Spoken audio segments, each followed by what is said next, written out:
Hello my friends, welcome back to my home and garden. So if this is your first time to visit my channel, my name is Lan and I live in zone 8 between A and B. And today's video I am going to show you on how to deadhead the daisies.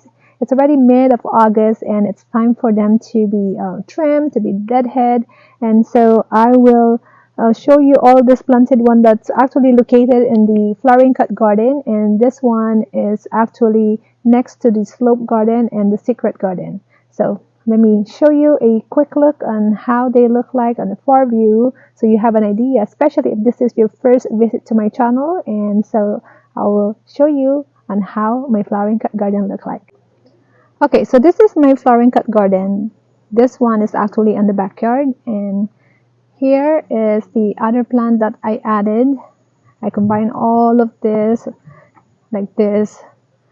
Dahlias. This is the cactus dahlias. I have this rose mallow. I have the peony in here and the hardy geranium on this side as well. They are all done blooming, and there's some big dahlias that they're about to bloom. They're still with their flower buds like this one here, and more of the cactus dahlias, but this is actually the yellow, a little bit of orange, and then more dahlias in here. And then the rubica, and then the blue background that you are looking right now, that's the lace cap hydrangeas. And also there's a lot of daisies that done blooming as well, and also the Asiatic lily in this side next to the hydrangea, and also a lot of primroses. You can barely see them because they are really short plants, and they are overcrowding with the daisies actually. And there's a lot of columbine that I need to deadhead as well, and also the oriental lily. And here I have also the pink bells that needs also to be deadhead soon. There's still a lot of new shoots actually, so I'm just gonna leave it for maybe a week and then deadhead them after. And I have also on this side, this is the slope garden, and here's the ferns and a lot of upright roses. Daisies, still like one bloom left in this one, and then of course the endless summer big leaf hydrangeas. So again, this is the slope garden, and then next to it is the flowering cut garden, and all of this brown blooms, this is the dried flower of the daisies. So there's still like few active flowers, but I am going to deadhead that as well because it's going to be hard if I'm just going to deadhead each dried flowers. So I'm just going to cut them back, and also to give some rooms with the other plant that's planted next to them. So I am going to start and also give you some tips on how are we deadheading the daisies. So again, this is a quick view of my flowering cut garden. Why do we need to deadhead daisies? I have 3 reasons on why we need to deadhead the daisies. For my case, the reason that I need to deadhead them is just because I planted them together with the other plants. So I need a space for the other plants to grow, and so it make it also cleaner because all of this brown blooms, it needs to be removed so the area of my flowering garden will look fresh and clean.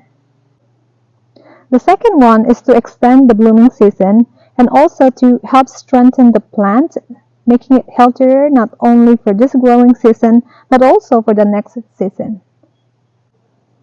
And the last one is to prevent them to put the energy on the seeds, like this yellow in the center here. This is actually all the seeds that producing right now, and we don't want the plant to put all the energy creating seeds like this. So we need to deadhead them, and also I don't want them to drop all the seeds in the ground and grow another daisies. and then that's going to be overcrowding this area. So that's what I'm trying to prevent as well. So I want the energy also to focus on the plant itself and not to create or produce seed buds. So how do you deadhead daisies, and what do I need to deadhead them? So all you need is a scissors and a pair of gloves. So I actually cut the entire stems. Like this is one stem here, and all you have to do is to cut just above the growing point. So here you can just cut it like there. Snip them. Very easy to trim or deadhead. As you can see, I have to deadhead all of these daisies from here next to the dahlias and all the way to this side next to the ferns. So there's a lot of overcrowding daisies that growing in between, and they really needs to be removed to give a space with the other plant, and also to make this flowering cut garden looks neat and clean. So I can also enjoy to check the new flowers of the other plant, like again the Rebecca and also the beautiful dahlias. So stay with me as I deadhead all these daisies, and also you'll see the outcome of this flowering cut garden.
Okay, my friends, so I finally finished and deadheading all the daisies, and as you can see, it's more space now for the other plants. So all of the daisies that planted on this side, that's the only remaining of them.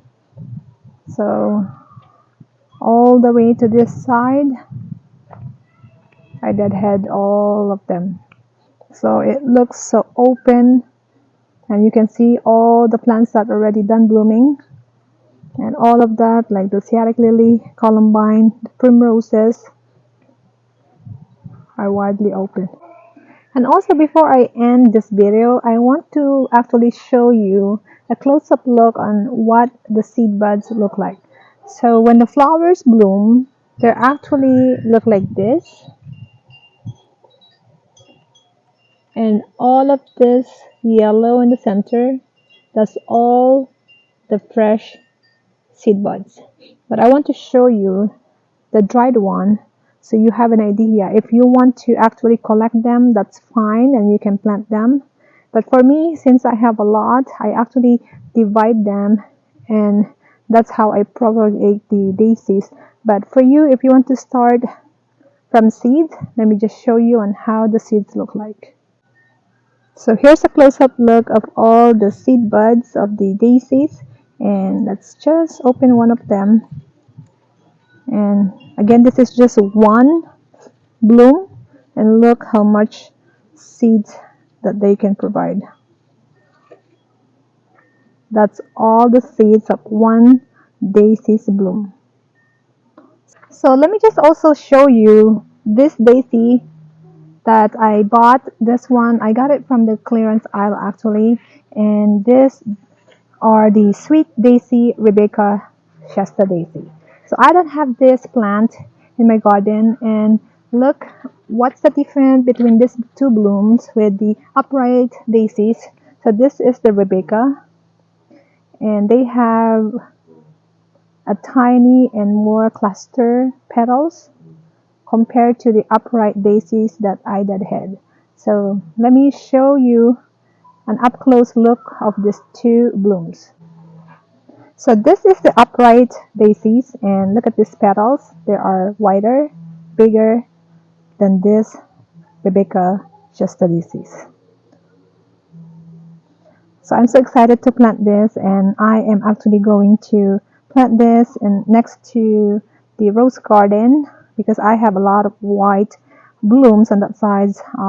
Like the rose are white, and also the oriental lilies are white. So I want to add this one. They don't really get taller than the upright daisy, so this one actually just go to the height that can go is like about 12 inches when they mature.